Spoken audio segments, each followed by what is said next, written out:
Kita nggak usah ngomong soal teori asing, mafia segala macam. Ada loh yang benar-benar harus diberesin sekarang. Kalau pemerintah itu berjalan dengan baik, pemerintah itu berjalan dengan sesuai harapan masyarakat. Kita nggak perlu takut dengan ancaman-ancaman seperti ini. Tapi masalahnya adalah respon dari pemerintah. Bagaimana kita bisa menemukan solusi yang tepat kalau identifikasinya selalu keliru? Yang dianggap masalah adalah kausalitas, bukan penyebab kenapa semua ini terjadi. Ya, saya harus tanyakan ini, Bung Ferry.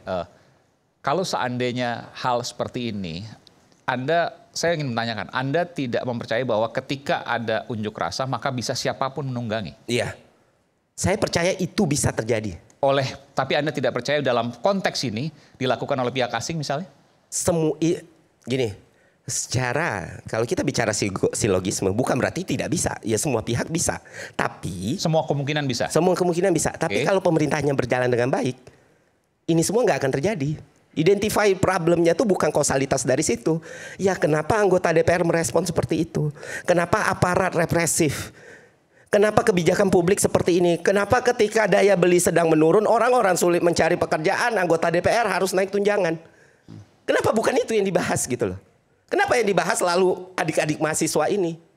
Kenapa selalu dibilang, oh ini aksi terorisme, maka penjahatnya bukan kami, Pak. Penjahatnya bukan kami.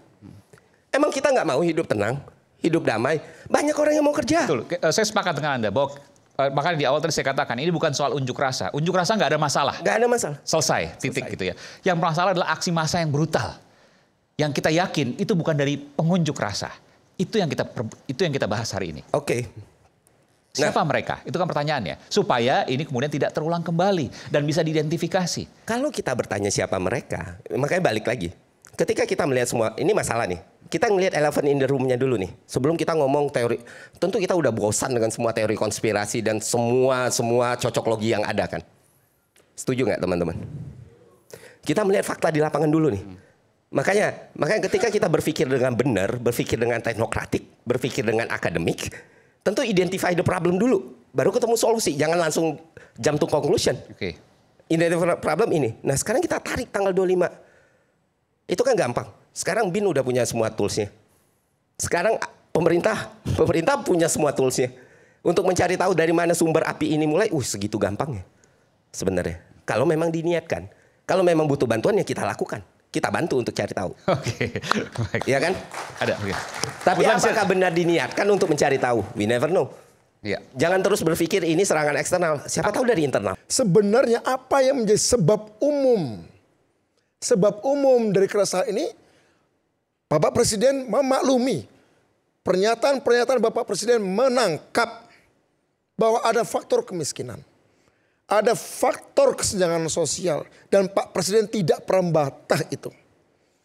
Dan ekspresi unjuk rasa konstitusional damainya, Pak Presiden tidak pernah melarang itu. Dia menjadi berbahaya ketika mulai masuk teknologi dan metodologi menggiring emosi berdasarkan algoritma. Siapa yang pegang tidak harus elit. Siapapun dari kita, asal kita bisa menguasai namanya prompt engineering, dan Anda punya banyak followers, Anda tinggal dimanapun, Anda bisa melakukan social engineering dalam hitungan menit. Di tengah pergolakan seperti ini, anybody can create a revolution. Pertanyaan nyatanya apakah itu ada kemarin? Saya menangkap, saya bukan seorang intelijen. Saya menangkap itu ada.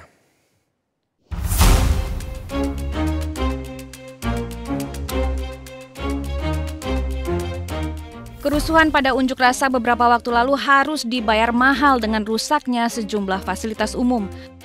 Kementerian Pekerjaan Umum menghitung total kerugian di seluruh Indonesia akibat aksi anarkistis ini mencapai 900 miliar rupiah. Perkiraan kerugian infrastruktur mencakup berbagai fasilitas mulai dari gedung-gedung DPRD yang dibakar hingga halte dan gerbang tol. Tadi pagi kan saya sudah sampaikan kepada semua wartawan bahwa kita sudah menganggarkan 900 miliar tuh untuk seluruh Indonesia ya, bukan hanya untuk DKI. Jadi insya Allah cukup lah untuk mengcover 2 JPO ini. Di Jakarta, kerugian dari beberapa halte Transjakarta dan beberapa stasiun MRT yang rusak mencapai 55 miliar rupiah. Angka ini bertambah menjadi 80 miliar rupiah jika dihitung dari kerusakan jembatan penyeberangan orang di Polda dan Senen. Setelah kami berkoordinasi dengan Kementerian PU, kami pemerintah Jakarta akan mengerjakan hal yang kemarin yang sudah saya sampaikan, yaitu untuk hal yang berkaitan dengan MRT, kemudian Transjakarta, kemudian Bank Jakarta yang mengalami kerusakan, dan Dinas Perhubungan untuk traffic light dan sebagainya.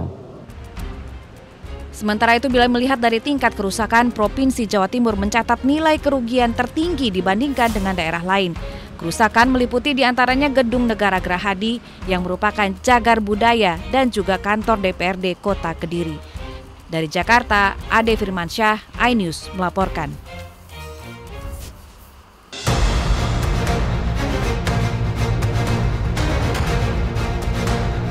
Polisi melakukan gelar perkara tertutup kasus kematian pengemudi ojol Afan Kurniawan.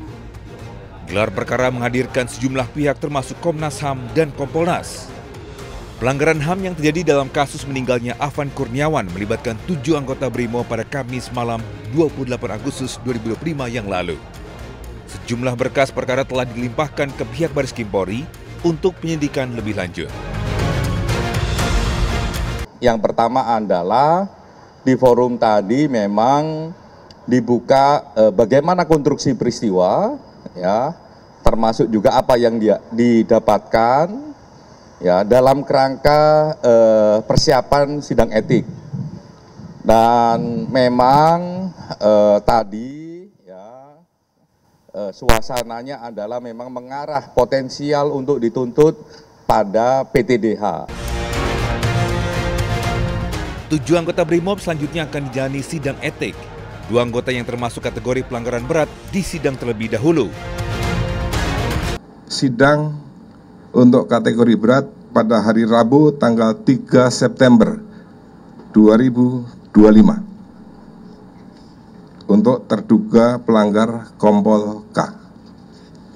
Dan Kamis tanggal 4 September 2025 ini untuk terduga pelanggar Bribka R. Untuk kategori pelanggaran berat dapat dituntut dengan ancaman pemberhentian tidak dengan hormat atau PTDH. Sedangkan untuk 5 anggota lain yang duduk di bagian belakang kendaraan masuk dalam kategori pelanggaran sedang. Saksi untuk kategori pelanggaran sedang bisa dikenakan patsus atau mutasi demosi atau penundaan pangkat dan penundaan pendidikan. Tim Liputan iNews melaporkan.